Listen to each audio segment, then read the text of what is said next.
Okay. Okay. All right. Well, Paula, what do you say? Let's go ahead and get started. I say we go ahead and get started. Let's do that. Okay. Well, thank you all for being here today. This is our very first Coach Connect. And so we're excited about this new format. And the whole purpose is an informal conversation moderated by two of us each week. And we're going to be doing this every Wednesday at noon. And the first topic is self-care. So today we're starting with individual self-care. Paula? Yes. So I thought when Susanna and I talked about what this flow might be like, we talked first of all about what our challenges were around self-care. So I think that's what you're prompting me for there. And Susanna, when we spoke about this, I mentioned to you about around physical health care. But I had to go back and think about it. You know, this is a time for reflection as well. And what I found the challenge is for me is really more in the social group. Not so different from what you shared as well. And the physical piece was just where it was manifesting. Okay, so there are three of us in our household doing this this quarantine period of time. My daughter, who is in between undergraduate school and graduate school, she'll start in the fall, and my husband and I. And my daughter and I have had a regular exercise regimen. We would pack up 2 or 3 or 4 days and head out to our studio where we worked out with a group of doing rowing and a number of other things. My husband has a really different physical exercise routine, but when we were away from the house, he did other things as well.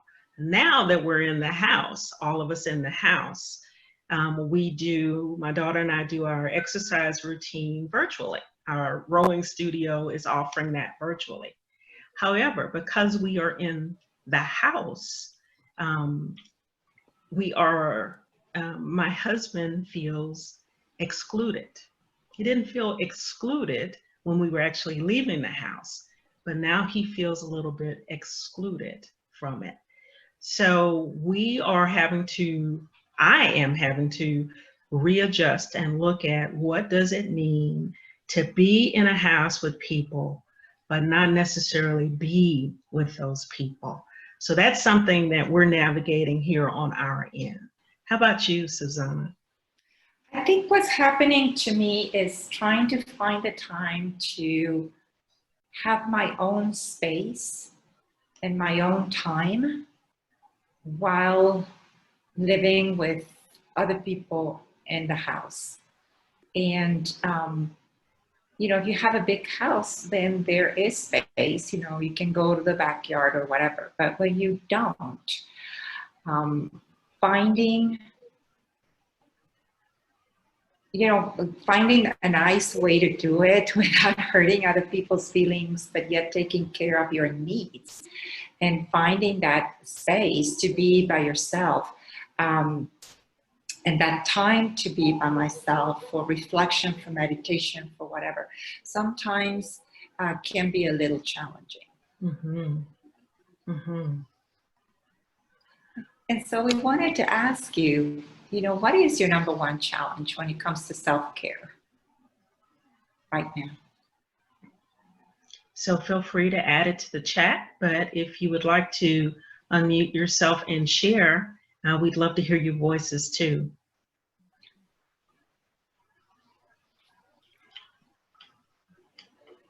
Well, I'll go ahead if y'all like. All right, Melissa. Yes, I'm a dancer and I love to dance. And we actually reserved the big master bedroom in our house is our dance space. So it's wide open and we have a lot of fun there. We've been having a lot of family dance parties, which has been great. I love that. Oh my goodness. But while being homebound, of course, I got really ambitious and thought, okay, we're going to reorganize the garage. We're going to clean all this up and move all these things around and get the office together. We're going to do all this. So I was doing all this moving. Ha ha ha. I want to move all these boxes, whatever. And I was feeling great and dancing really hard. And oh Lord, I paid for it. Woo! I hip act up, my back act up. And I have been in and out of bed for 3 weeks and often working from the bed, which is really boring. Oh, no. Right? Because I'll think I'm feeling better. And I'm just like, woohoo, dance party. And then back's like, no, I don't want a dance party yet. So going back and forth and having to be much more patient and realizing I have to take it a lot slower and be a lot more gentle with myself, pace myself. I guess I'm just used to running around outside a lot more, of course, doing so many things, getting so many things done, and I just keep being knocked back down on my behind. So I think God is just telling me to slow down and do things more luxuriously. I have to put it in a positive light, right? Just be the queen in the bed. But I'm not getting as many things done as I would like, and I'm not dancing as much as I would like. But I just have to decide that is okay. 'Tis a season for everything. And if I just have to move slower and more gracefully around the house and do less, so be it. But dancing for me, putting on my music that I love, playing it loudly, hooping and hollering, having a great time, it is so motivating. It is so empowering and such a great stress reliever. I miss it. And I was so happy to see this listed yesterday because I thought too, of course, I'm just missing being social. And I decided this is just so great and so perfect right now because especially if I can't dance and wahoo and go be out in the world running around like I like to, seeing friends, this is so nice for having to slow down and a great way to stay connected with y'all. So thank you for offering this. Oh, you're welcome. You're welcome. Who else would like to share? All right, I'm going to jump on here. Melissa talked about dancing, and I don't know if you knew this or not, Melissa, but that's also one of my big hobbies. Yeah, play both. Yeah, it's been interesting because I've been doing ballroom dance lessons via Zoom. Oh, wow. And group classes. It's been interesting. Not nearly as fun because I like the tactile part of dance, the touch. It's just not the same without it. But that's one, trying to keep that as normal as I can. The other thing that I've done from a self-care perspective, especially during this time, and it's actually helped, is every morning I have my quiet time.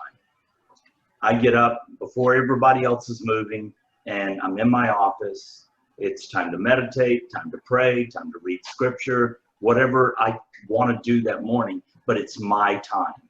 Mm-hmm. And I've also gotten into the habit of changing some of that up in walking and having my time while I'm moving. Because sitting at this desk, even when I'm standing, my back is the same way right now. It's just tired. So, but I think the number one thing for me is the quiet time. The part that I haven't figured out how to do is I am 100% an extrovert. Yeah. I'm used to being around people. This is great. This is a lot better than telephone, but it doesn't take the place. Mm-hmm. So, I find myself now volunteering to go grocery shopping just so I'm around people. But I'm not, my energy drains pretty quickly right now. So until we lift the stay at home and I can start doing some more face-to-face within 6 feet of each other work, it's going to be a challenge. Wow. It's been interesting to hear you say that. I have shared with a couple of my clients who are also introverts, and we have been saying this is the rise of the introverts. Now is our time. I know it. It feels. I feel like an introvert. Can be there. So I'm looking in the chat, and Cindy says, initially, I stayed home on a schedule, but as time goes on, I am losing my rigor to a schedule. Schedule looks like wake up same time every day, exercise, eat at regular times, etc. And David says he struggles not to feel guilty about taking care of his needs. Interesting, interesting. We have some things to talk about then, don't we, Yeah. Susanna? Yes, we do. Yeah. So on our next slide, we just wanted to share the fact that self-care is a multi-level thing, right? We take care of our physical needs. So you talked about your back, or the wanting to dance. Mental, keeping our intellectually stimulated during this lockdown.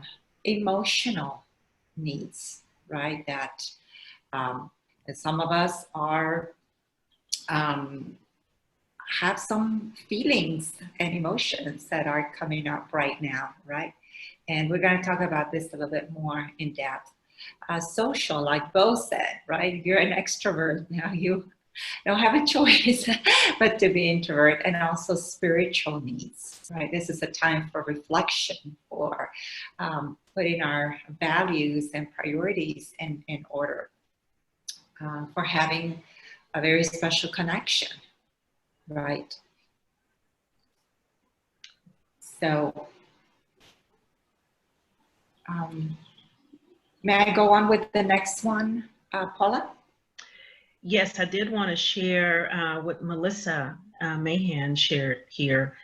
She finds herself working more because she's not used to working at home, and she doesn't feel she has the downtime at home like normal. That is a challenge.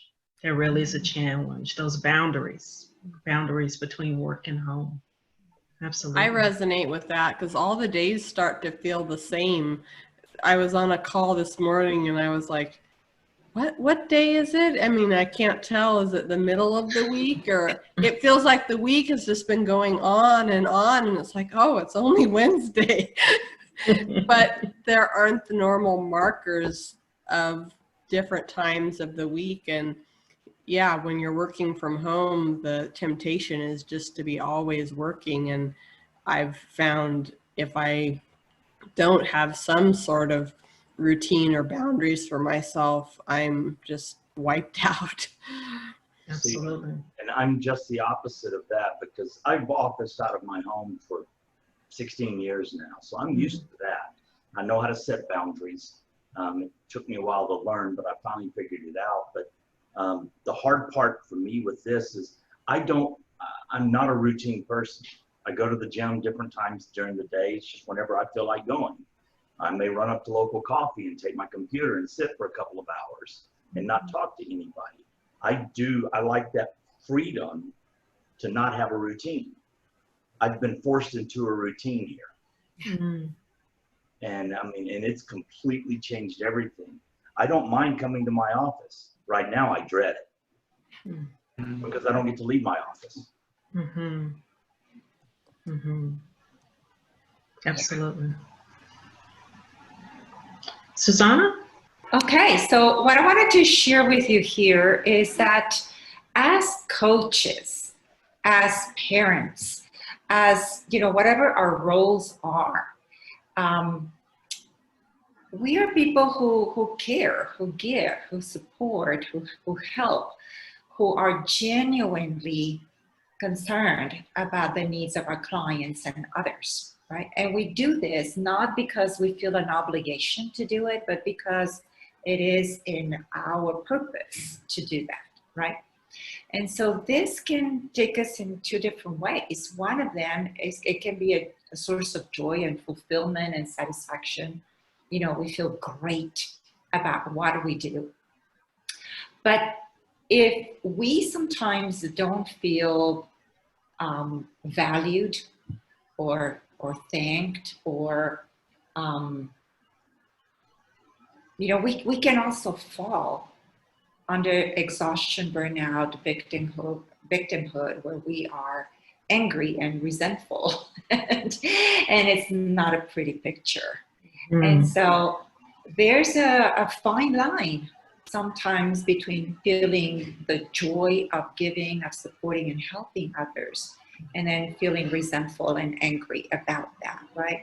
And so that fine line, we can take care of it with self-care, being very aware and mindful of our emotional needs and where to draw the line and where to set those boundaries. David, a moment ago, he mentioned specifically that about feeling guilty about taking care of his needs. David, did you want to expand a little bit on that? Sure, let me put my my video on now. You finished lunch. Yeah, finished lunch. There you are. Okay, so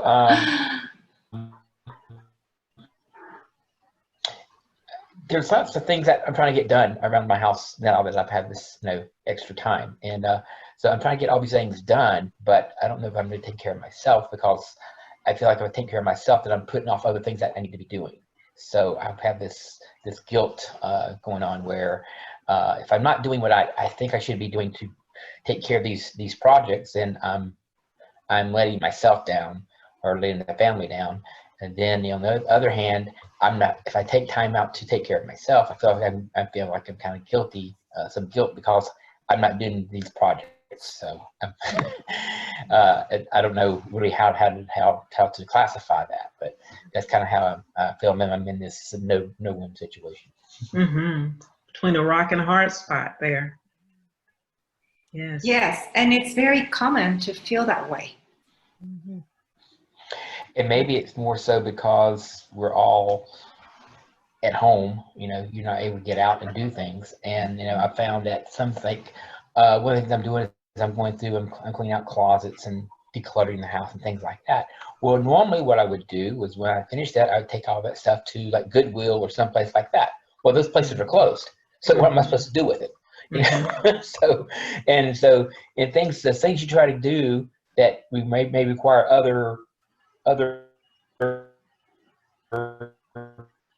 businesses assistance, you can't necessarily go to, because those businesses are closed or have limited services. So you can't necessarily go out and get the things you maybe need to get to finish projects, because the places you need support on are no longer open. So I feel like sometimes I'm wasting my time. Sometimes I feel like I'm just kind of spinning my wheels. And I know when all this stuff is over and things are lifted, we'll be able to kind of continue our own more normal routine. But in the meantime, what do I do with all this time and these projects I can't really finish? So, like I said, I kind of feel like I'm kind of in a no-win situation here. Well, I will tell you, David, I'm actually using the fact that Goodwill isn't open, or I can't get to one of the Home Depot type places to pick up particular things, not to attack those closets and things like that. So that is how I am managing that stress, because initially I felt that same way, the pressures to do the things, to take advantage of this gift of time, right? This gift of additional time. And I felt the pressures myself to try and do all of those things. But when it looked like you weren't going to be able to do it, because you know you fill up 2 or 3 or 4 or 5 or 10 bags of things out of your closet, and they're all now cluttering up the garage. Yeah, so that's my excuse. That's how I've managed that problem. Just thought I'd share that. Thanks, Paula. Yeah, I'm finding with my family, right, trial and error here with all this being home together all the time. I'm having to announce which hat I'm wearing when, so I don't, right, look like I'm always on as mom, or, you know, I'm always this, or I'm always that. I'm having to compartmentalize more and be very formal about, okay, no, really, I'm a professional woman right now and I'm going to the office, have a nice life, see you when I'm done, this kind of thing, so that things just don't blend, right? Because everything can sort of bleed over and get very blurry and very gray area pretty easily. And so, and giving everyone else permission to do that as well. We're just having to be much more formal about announcing, okay, you know, today we're going to this, that, and the other, and then I'm going to do this, then I'm going to wear this hat and this hat and this hat, have the roles just more formalized. So that things are clearer for all of us, right? Clearer expectations about who's doing what, performing what roles at what times, so we can be more respectful of each other with what everybody needs, including quiet time and alone time and downtime and all that good stuff, and getting things done that need to be done. And it doesn't always go smoothly, but we're getting a little better at this. Wow. So that's a really interesting way of going about it. It speaks to one of the points that Bo mentioned earlier about boundaries and establishing those boundaries. So you are verbally establishing those boundaries. Oh, very interesting. Oh, yes. Yeah. Yeah. So Susanna, let's talk about that self-fulness. Self-fulness is what we want to introduce today, that concept of fracturing, nurturing ourselves without disregarding others. And that is where we take away the guilt and the feeling of being selfish, right? Because what this implies is that sometimes giving so much of ourselves reminds us or helps us not forget that we are important too. And when, you know, it's like the oxygen mask, right? If we are okay, we can take care of others, our families, our clients, and whatever else we need to do. Because we are the only ones that are responsible for our health and stability and happiness and well-being. Nobody's going to do it for us, right? And so our relationship with ourselves is the most important one. And there are multiple ways that we can practice self-fulness. It's giving us that gift of doing something that we enjoy, that makes us feel well and centered. And then, you know, it's like resetting the computer and then we're good to go. And we wanted to ask you, first of all, why do you think, what makes self-fulness important?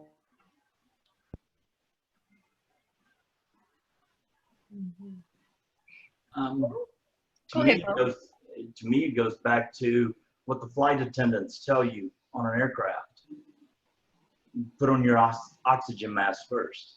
If we don't take care of us first, we're no good to anybody else. Why not?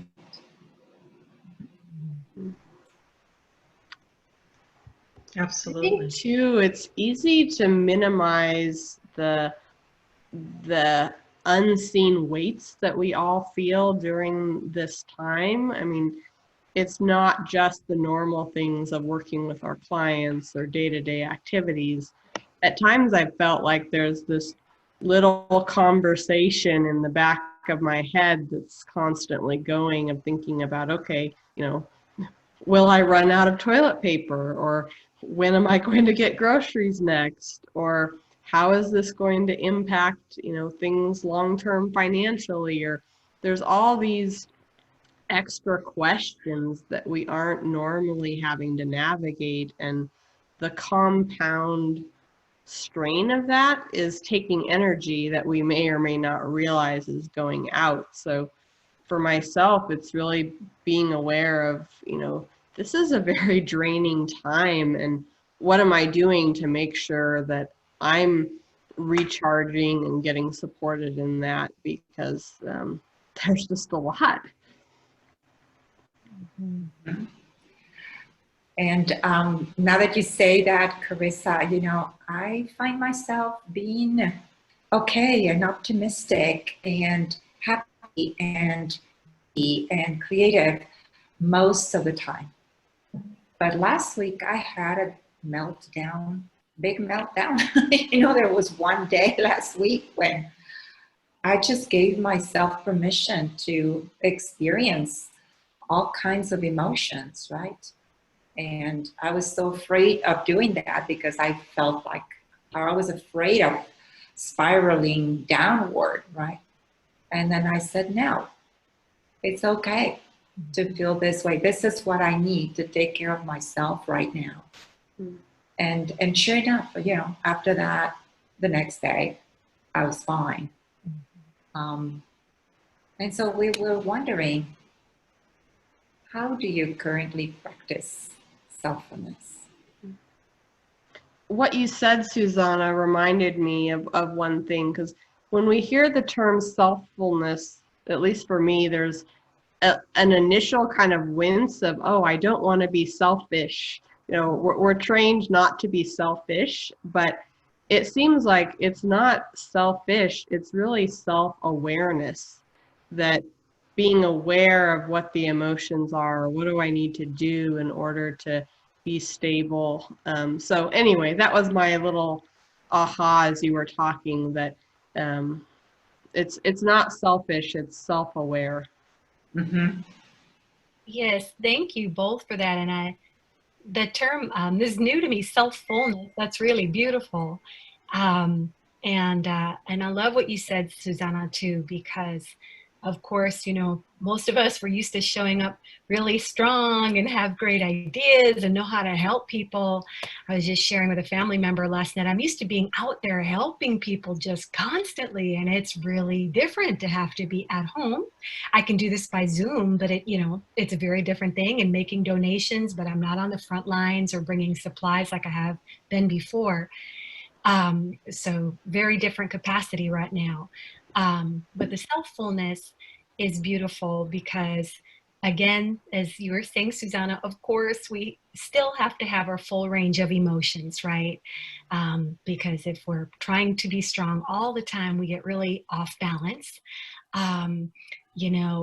Obviously, this is a time of extreme stress, and having honesty about that and a safe place to release that, I think, is essential. Absolutely essential, right? So that things aren't boiling over in places where we don't mean for them to. We've got to let off steam somewhere because of all the extra stressors. But the self-fulness is so beautiful because I imagine we all know what it's like to sort of feel like we show up half-mast, right? Half there because there's just too much on our plate, or we're distracted or already exhausted, as opposed to when we feel really full.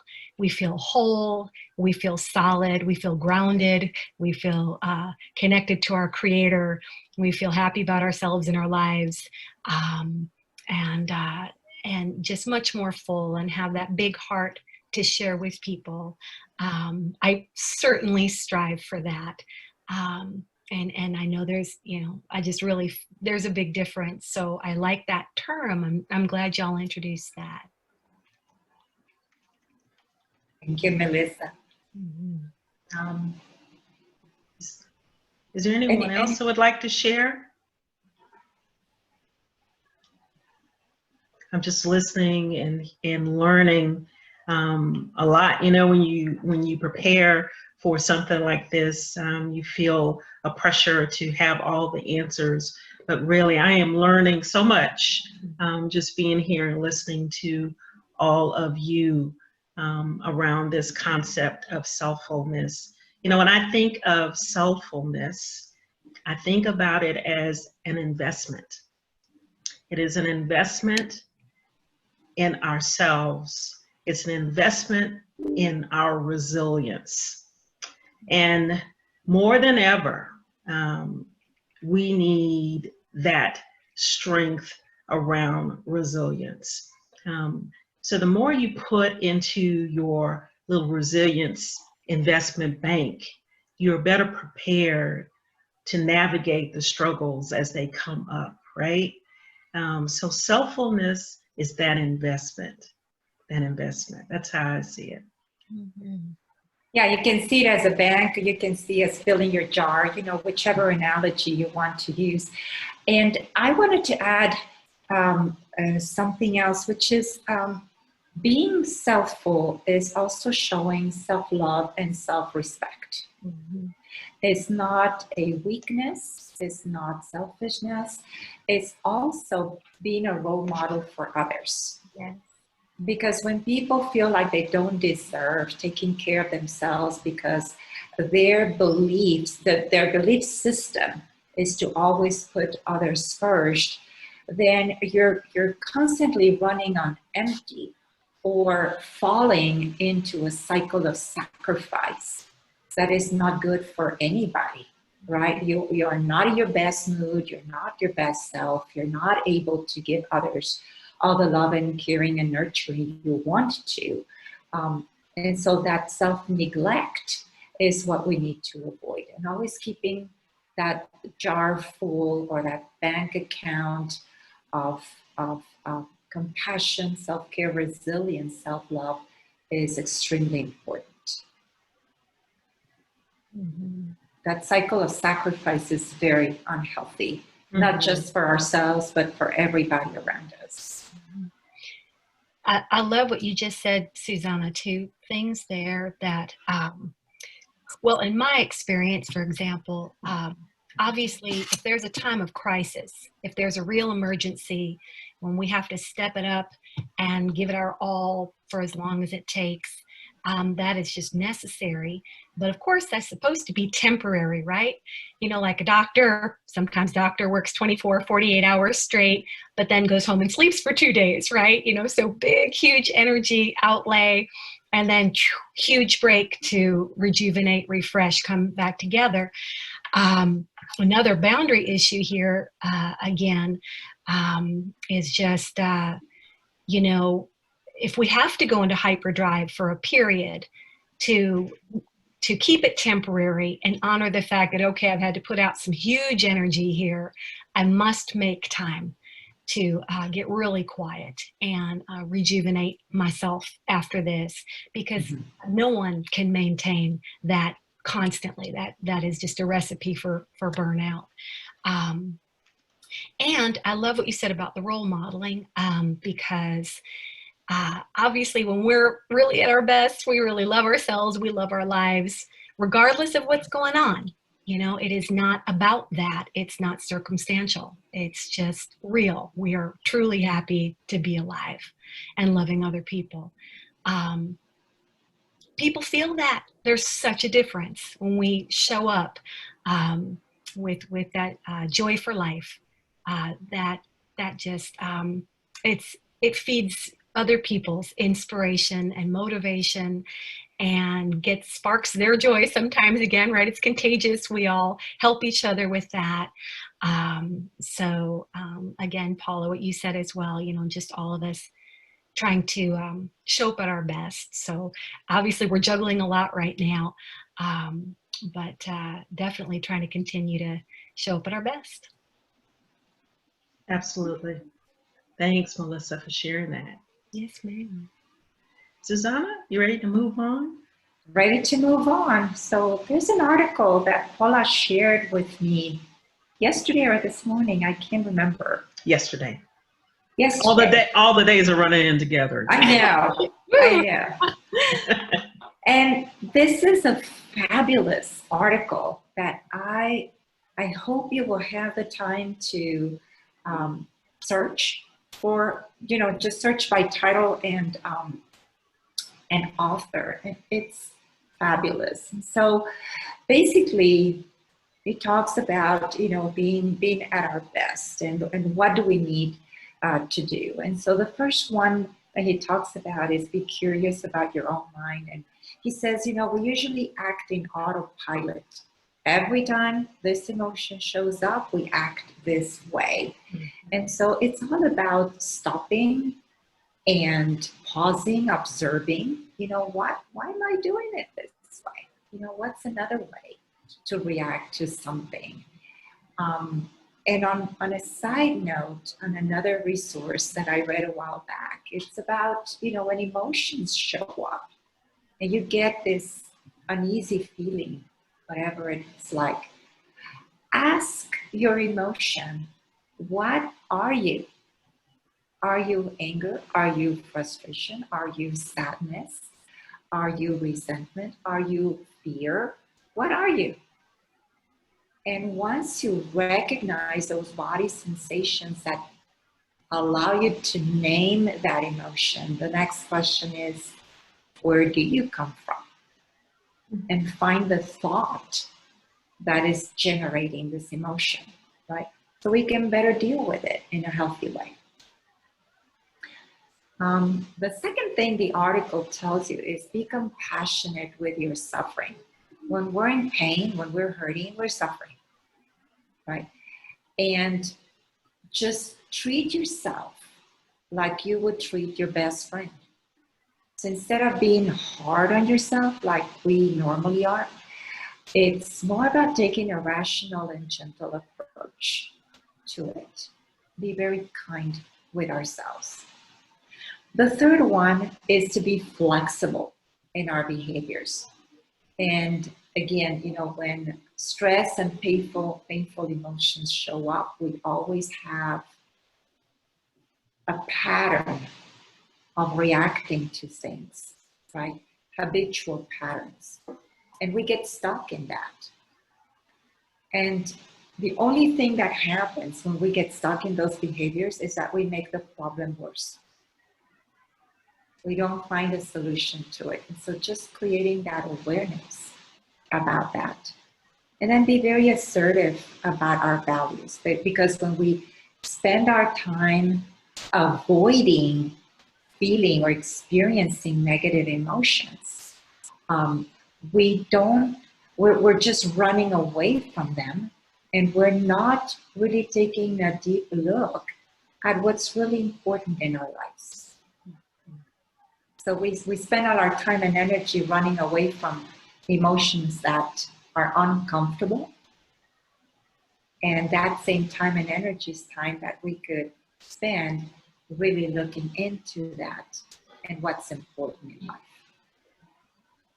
That's what I took away from that article, which was fabulous, Paula. Thanks so much for sharing. Oh, you're welcome. And Carissa has put a link to that article in the chat.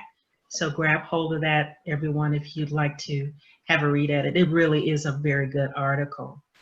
You know, I wanted to make a comment there about being compassionate with your suffering.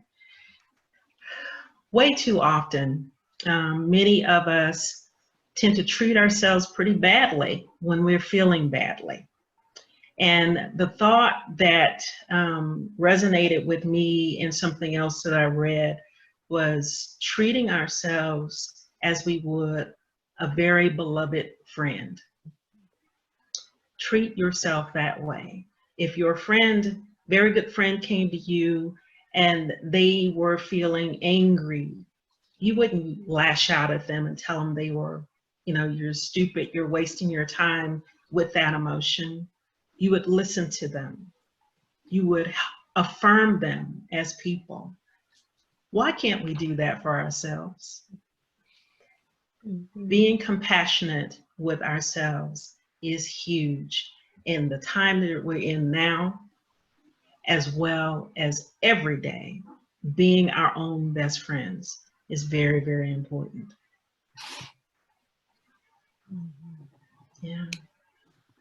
Anybody have anything they'd like to share before we move into the homework? You know, coaches always give homework, so we didn't want to disappoint. Make it a true coaching conversation. A true coaching conversation. Yeah. What stands out to me, Paula, from what you just shared is just the importance of really giving myself grace during this time. You know, it's like there's different ends of the spectrum, and I see all these posts online of, you know, take advantage of all this time. You could be, you know, strategizing about, you know, where you want to be 6 months from now, and I can put all this pressure on myself, like, why can't you get your act together and be doing more? And just to realize that we are going through this very traumatic experience, and to give the space to just have downtime, and it's okay to be doing less rather than more. And if I was coaching someone through that process, I would be very compassionate, and I want to have that same compassion for myself. Mm-hmm. Mm-hmm. Mm-hmm. Absolutely. Well, I wanted to share one thing with you all. I don't consider it homework. This is a practice that I picked up as part of my coach training, and I've continued to do it. And I thought I'd share it with you, and maybe you'll find something in it that you can use or share with others. And it's called the Happiness Half Dozen. And these are the 6 things I do every day. I find time to do every day. So the first of those is I write down 3 blessings. What are 3 things that I'm grateful for? The second thing is I do something kind for someone else. Now that's a little challenging in our current situation, but as I mentioned at the opening of this, we're having to redo some things around our social interactions just with the people in our house. And as I give more to help make that a better situation, I'm counting that as doing something kind for someone else. 20 minutes of movement, 20 minutes. It could be that wonderful dancing, even if it's chair dancing or bed dancing, but 20 minutes of movement every day in some way. And laugh. Laughing is not a hard thing at all for me or for us to do in our house, but finding something that is amusing to you. 60 seconds, just 60 seconds of quiet and deep breathing. Quiet and deep breathing. I know Aurora has an incredible practice around gratefulness and worship that she does all the time. And I'm aspiring to be as diligent about it as she is. But just 60 seconds. Start with 60 seconds of quiet and deep breathing. And then finally, do something that brings you joy. That could be anything. We've baked bread here. We've done all kinds of things that allow us to explore or to read. I'm a voracious reader, so reading some really non-coaching related kinds of books, those kinds of things are bringing me great joy now. So I thought I'd share that with you all. Maybe there's something there that you would like to use. So Susanna. And so just we're about to wrap up. And so we were wondering, what action will you take as a result of this first Coach Connect?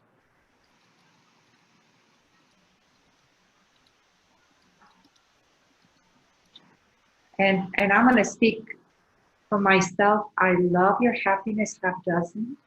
Paula, I think I'm going to start my own half dozen and put it into practice right away. I love that idea. Absolutely love it.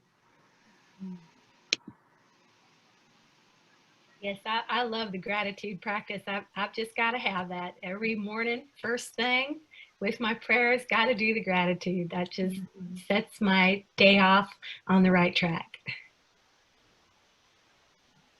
I think I'm going to do the 60 minutes of quiet and deep breathing first, and then move on to other things. Mm-hmm. Okay. I think for me, I will probably be exploring the self-fulness and what that truly means to me, and exploring that a little bit, just creating some space to really be thinking about that and what that means to me, because I really liked our conversation on that.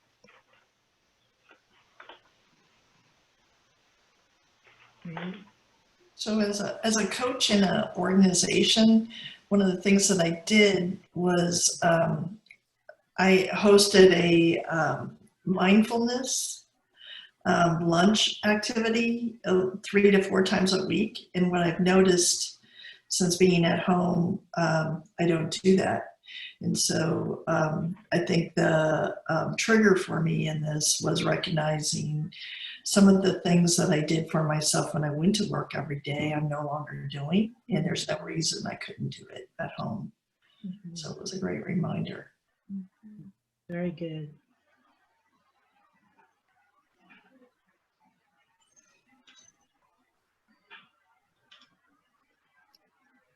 All right. Can I ask a question? I came in late because I had just finished seeing a patient, but is this going to be available to review since I missed the first half of it? I would really love to see the previous conversation before I got here.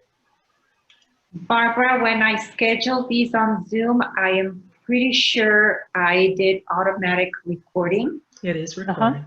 So it looks like it's recording. Yeah, we can follow up with you and send you the link to the recording.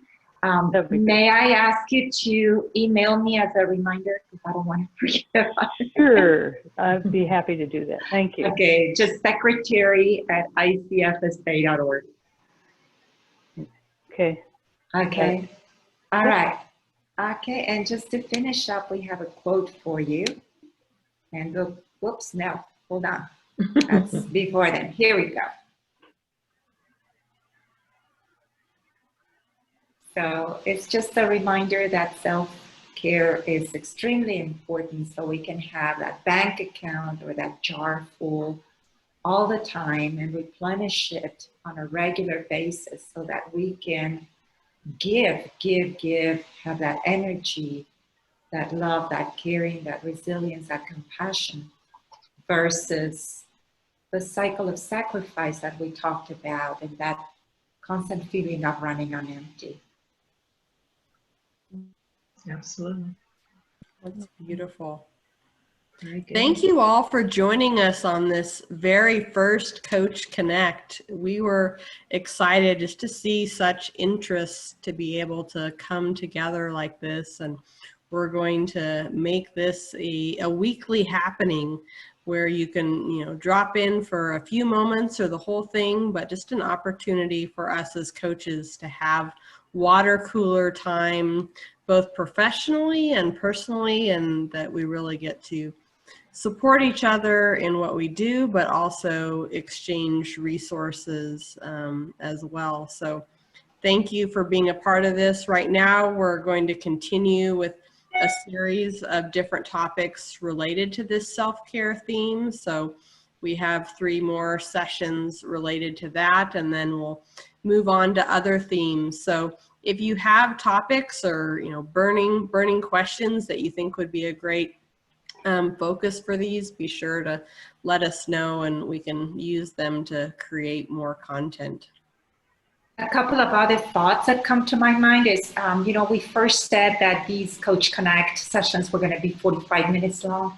I think they should be an hour long because we're almost at the hour, and it makes more sense to give us a little bit more time for discussion and sharing. And the other thing is we want to invite any of you to host or co-host some Coach Connect sessions. Right? Yeah, put your thinking cap on with that. We'd love just to make this an opportunity where all of us can contribute in different ways. Because in our community of ICF San Antonio, we have a tremendous amount of knowledge, of expertise, of talent to share in different backgrounds and different experiences. So right now we want to model this for you and get it started and get the ball rolling. And then we open it up and invite all of you, just email us and let us know what your ideas are, and your availability is going to be every Wednesday at noon. All right. Thanks for sharing your lunch hour with us. Absolutely. And it's been our pleasure, speaking on behalf of Susanna, to be able to do this inaugural one. Thank you for being here. Thank you everyone all. for sharing. Thank you all so Yeah. much. Have a Great good to see you all. Good to see you. Good week. Nice to All meet right. folks. Thank you. Have a Yes. good week. Have a I'm good glad you Wednesday. got in, Melissa. Yes, thank you.